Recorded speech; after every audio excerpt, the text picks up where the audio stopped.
Hi friends, I hope you all are fine at your places. In this video basically मैं 12th grade IP students के लिए मैंने एक series start की है. ये जो सीरीज़ है ये स्पेसिफिकली फॉर IP स्टूडेंट्स है जिन्होंने इन्फॉर्मेशन प्रैक्टिसेस ले रखा है इन 12th ग्रेड. एंड जो मेरा स्टार्ट रहेगा वो मैं पाइथन सीरीज़ से स्टार्ट करूँगी. उसके बाद इनका एंटायर सिलेबस कवर होगा जो 12th का होता है.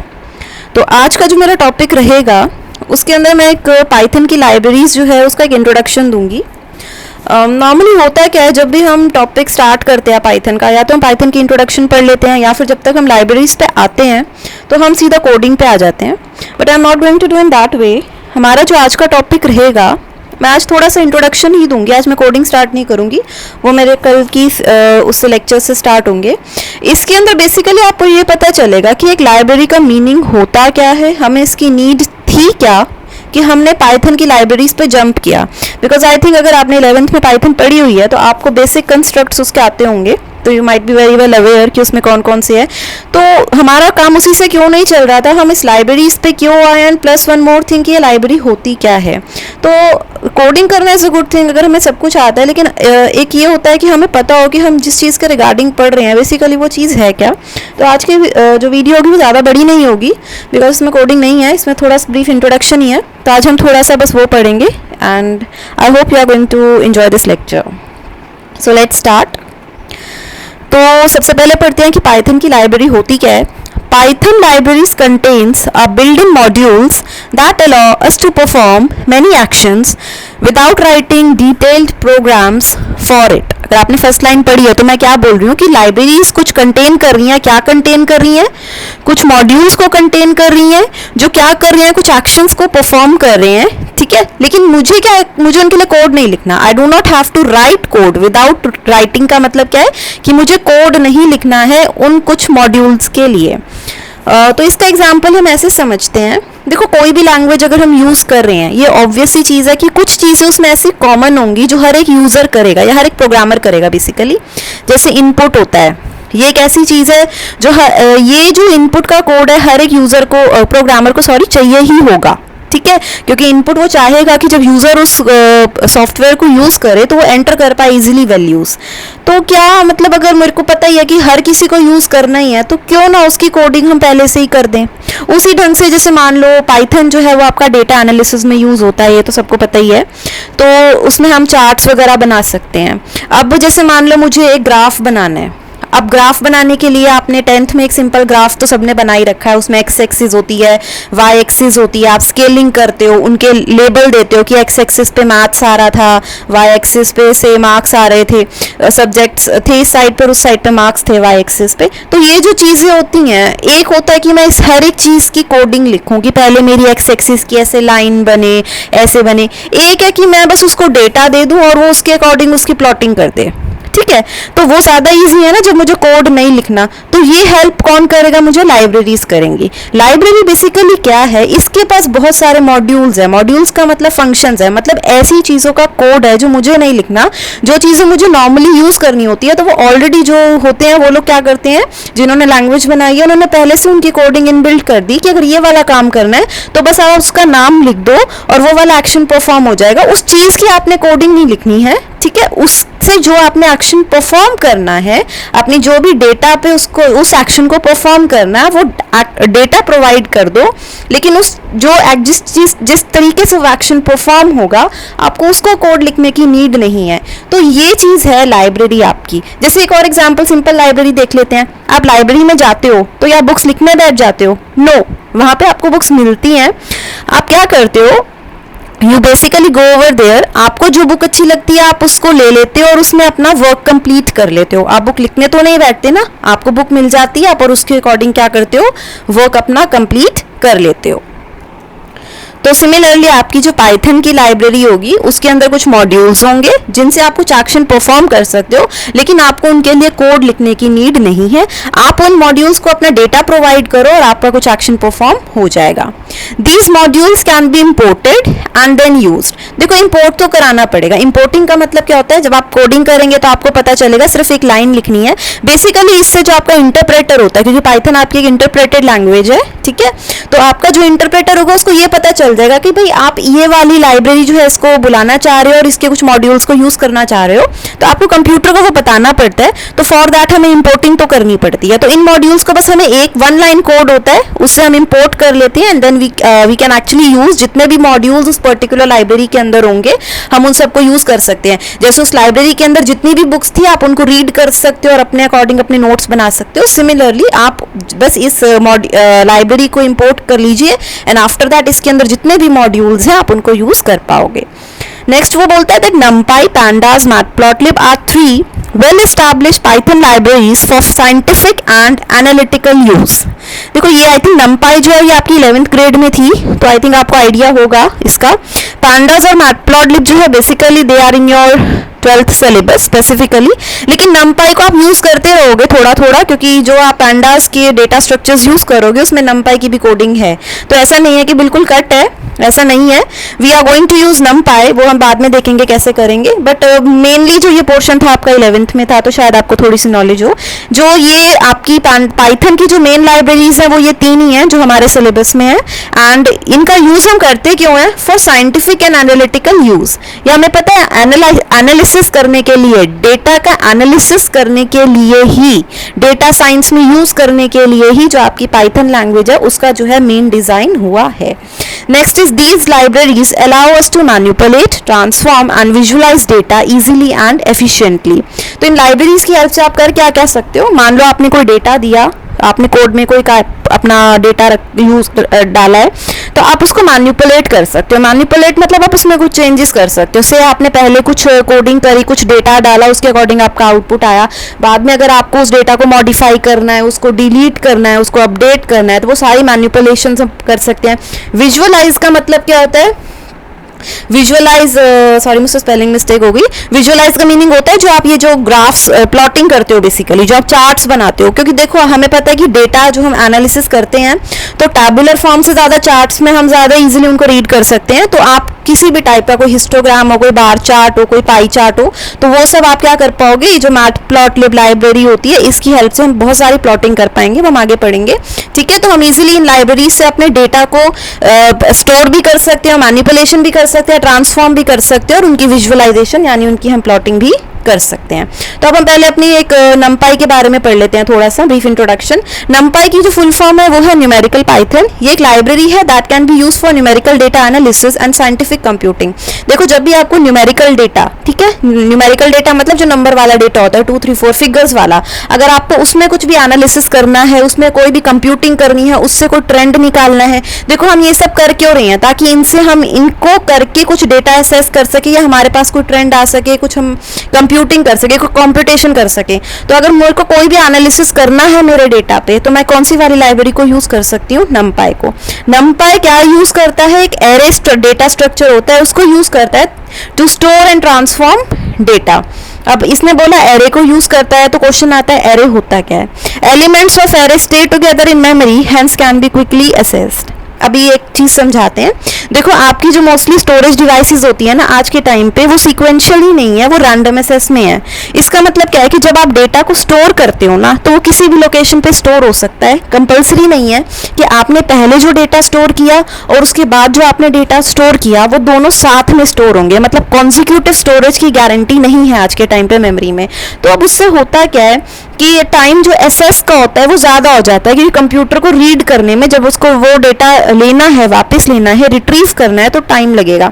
लेकिन अगर आप एरे का डेटा स्ट्रक्चर यूज़ करोगे तो ये कंपलसरी हो जाएगा कंप्यूटर के लिए कि वो उस डेटा को कॉन्जिक्यूटिव लोकेशन में स्टोर करे, कॉन्जिक्यूटिव मेमोरी लोकेशंस में, ठीक है। तो एरे जो होते हैं उसके जितने भी आप डेटा डालोगे, एलिमेंट्स का मतलब क्या है? डेटा। आप जो भी डेटा डालोगे एरे के अंदर वो इकट्ठा यानी टुगेदर यानी कॉन्जिक्यूटिवली स्टोर होगा और वो रिट्रीव क्या हो जाएगा या एसेस क्या हो जाएगा फिर क्विकली। नेक्स्ट जो आपकी लाइब्रेरी आती है pandas। pandas की फुल फॉर्म होती है आपकी panel data. It is a high level data manipulation tool used for assessing data. देखो आप कोई भी लाइब्रेरी को यूज़ कर लो, क्योंकि पाइथन का ही बेसिक यूज़ क्या है कि आपने डेटा पे असेस करके उसमें कुछ कॉम्पिटिशन्स करनी है, उनसे कुछ ट्रेंड्स निकालने हैं, ठीक है। तो इसीलिए जो आपका कोई भी लाइब्रेरी होगा उसका बेसिकली काम यही होगा कि हम अपने डेटा को आराम से क्या है उसको असेस कर पाए, उसको एनालिसिस कर पाए। तो it is very easy to import and export data using pandas library. देखो इंपोर्ट तो हम समझ गए थे कि अभी तक हमने सिर्फ लाइब्रेरी का इंपोर्टिंग समझा था। एक्चुअल में हम क्या कर सकते हैं, मान लो मैंने कोई डेटा एक्सेल में डाल रखा है, एक एग्जांपल दे देती हूँ इसका मतलब क्या है। मान लो मैंने कोई एक्सेल में फाइल बना रखी थी, उसके अंदर बहुत सारा मेरा डेटा जो था वो स्टोर्ड था। अगर मैं उस डेटा को यूज़ करना चाहती हूँ और इंपोर्ट करके अपने pandas के में लाना इसमें सॉरी अपने पाइथन के उसमें लाना चाहती हूँ, उसको इंपोर्टिंग बोलेंगे। मतलब मैं ला सकती हूँ, मैं ये नहीं कह रही कि नहीं ला सकते, वी कैन ब्रिंग। तो वो जो प्रोसेस होता है वो इंपोर्ट होता है। और मान लो मैंने कुछ कॉम्पिटिशन्स कर करके कुछ रिजल्ट बनाया, कुछ अपना पास पाइथन में मैं कोडिंग कर रही थी, कुछ मेरे पास डेटा बना बहुत सारा, ठीक है। और अगर मैं अब उस डेटा को एक्सेल में या किसी और फाइल में अगर मैं सेव करना चाहती हूँ, मैं उसके अंदर डालना चाहती हूँ पाइथन के सॉफ्टवेयर से, तो मैं वो भी कर सकती हूँ और उसको हम क्या बोलते हैं, एक्सपोर्टिंग बोलते हैं। तो हम दोनों चीज़ें कर सकते हैं और वो बहुत ईजी है। आप CSV फाइल्स की हेल्प से हम कर सकते हैं, वो सब खैर हम आगे पढ़ेंगे जब हम प्रैक्टिकली करेंगे। तो importing and exporting of data जो है वो भी आपका पॉसिबल है pandas लाइब्रेरी की हेल्प से। मतलब किसी और सॉफ्टवेयर में अगर आपने डेटा को स्टोर कर रखा है तो वो हम इंपोर्ट कर सकते हैं अपने पाइथन के सॉफ्टवेयर में। और पाइथन के सॉफ्टवेयर में जो मैंने डेटा रिजल्ट बनाया है, रिजल्ट सेट जो मेरा बना है, कुछ भी डेटा मेरा तैयार हुआ है, आउटपुट आया है, उस आउटपुट को मैं क्या कर सकती हूँ, वो मैं उसमें डाल सकती हूँ अपने किसी और सॉफ्टवेयर के अंदर। It helps to perform data analysis and visualisation. Same thing है, क्योंकि ये पाइथन का ये यूज है तो pandas का भी यही होगा कि आप डेटा का एनालिसिस कर सकते हो। और विजुअलाइजेशन का मतलब हम पहले ही पढ़ चुके हैं, वो क्या आता है हमारा टू मेक ग्राफ्स। नेक्स्ट है हमारा डेटा स्ट्रक्चर्स इन पाइथन। तो data structure it is a collection of data values and operations that can be applied to that data.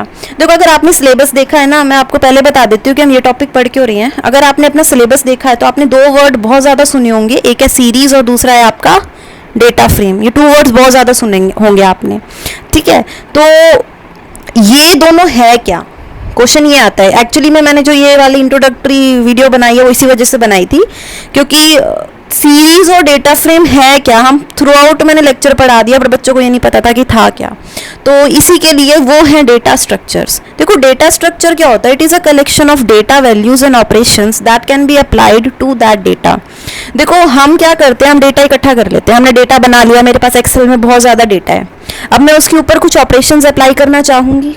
मैं चाहूँगी कि वो इंसर्ट हो, एडिशन हो, अपडेशन हो, डिलीशन हो, ये सारे मेरे हो, ड्रॉप कर सकूँ, रीनेम कर सकूँ उनको। अगर कॉलम्स है तो मैं उनके नेम चेंज कर सकूँ, एट एनी पॉइंट मैं उनकी वैल्यूज़ को चेंज कर दूँ, ठीक है। ग्राफ बनाया तो उसका कुछ रिप्रेजेंटेशन चेंज कर दूं। तो ये जो सारा मैं ऑपरेशंस अप्लाई कर पा रही हूँ अपने डेटा के ऊपर, ये मैं किसकी हेल्प से कर पा रही हूँ, डेटा स्ट्रक्चर्स की हेल्प से।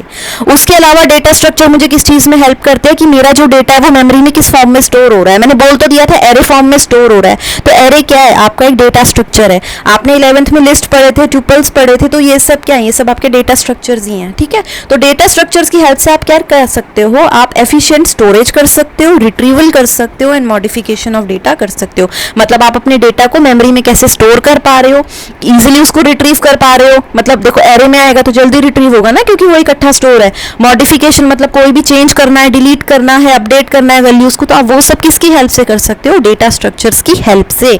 और जो डेटा स्ट्रक्चर्स हम pandas के अंदर यूज करेंगे वो 2 है which are in your syllabus. First is your series and second is your data frame. तो series and data frame basically are your data structures. तो 1 बाय 1 अभी बस 2 ही स्लाइड्स है जिसमें हम इनका मीनिंग ही समझेंगे। साइड में मैंने एक्चुअली बस एक पिक लगा दी थी जिससे आपको एक आइडिया लग जाए कि ये दिखते कैसे हैं। अगर आउटपुट आएगा तो सीरीज कैसा दिखता है और एक डेटा फ्रेम दिखता कैसा है, तो आपको एक आइडिया लग जाएगा कि ये डेटा स्ट्रक्चर दिखते कैसे हैं। Series cat is a one-dimensional array containing a sequence of values of any data type which by default have numeric data labels starting from 0. The data labels associated with a particular value is called its index and series can be thought as a column in a spreadsheet.